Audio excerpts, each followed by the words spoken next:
Alinéa 1.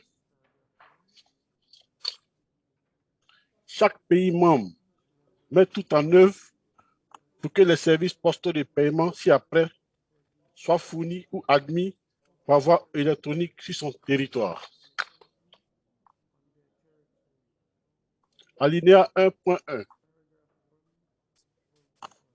Mandat en espèces. L'expéditeur remet des fonds au point d'accès et demande le paiement en espèces du montant intégral et sans retenue aucune au destinataire. Alinéa 1.2. Le mandat de paiement. L'expéditeur ordonne le débit de son compte et demande le paiement du montant intégral en espèces au destinataire sans retenue aucune.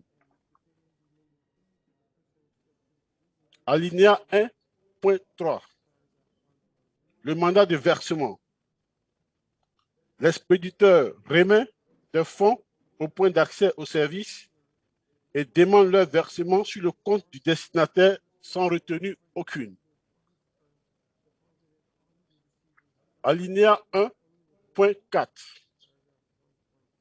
Le virement. L'expéditeur ordonne le débit de son compte et demande l'inscription d'un montant équivalent au crédit du compte du destinataire, sans retenue aucune.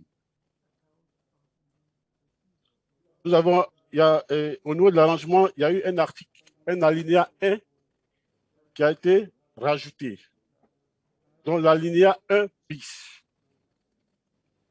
Sans préjudice des services postaux de paiement par voie électronique énoncés sous l'alinéa 1, les pays membres peuvent également continuer de fournir ou d'admettre des services postaux de paiement subventionnés sur support papier.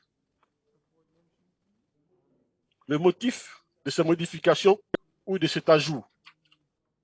Cette proposition de modification vise à s'assurer que les services postaux de paiement sont fournis de manière moderne, par voie électronique sur l'ensemble du réseau postal de paiement pour une diffusion efficace des services postaux de paiement sous la marque post-transfert de l'Union.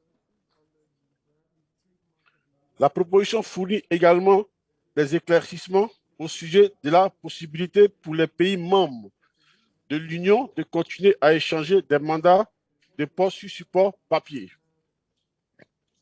En complément de l'offre, l'admission des services postaux de paiement électronique sous la marque post-transfert.